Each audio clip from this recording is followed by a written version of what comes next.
Carl Jung, great Swiss psychologist, said consciousness is a precondition of being. Yes. He also said we can no longer practice any psychology that ignores the findings of parapsychology. Yes. And then he said, because these relativize our understandings of time and space. Take the precognitive dream, for example. Sure. Aristotle even addresses that, and it's typically pushed off as anecdotal, even in the spite of amazing evidence. And that occurs because of the model that science uses.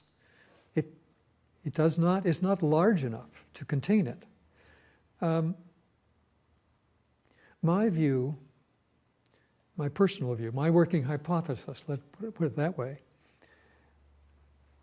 is that we don't know what consciousness is. So that's one of the difficulties. Of course, we don't know what an electron is either. We don't know what time is either, et cetera, but we can still use them. Consciousness, we would probably all agree, it manipulates information.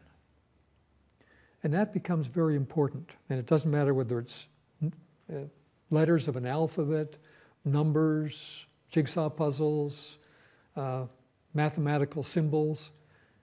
Basically, they all get manipulated by consciousness. So if we focus on the information first, then we begin to see that if you have a process in nature which increases the information content, then mathematically we know that that reduces the thermodynamic entropy, which means it restores potential to the universe.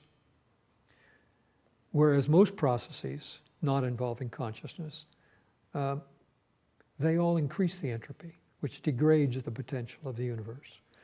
So consciousness is terribly, terribly important.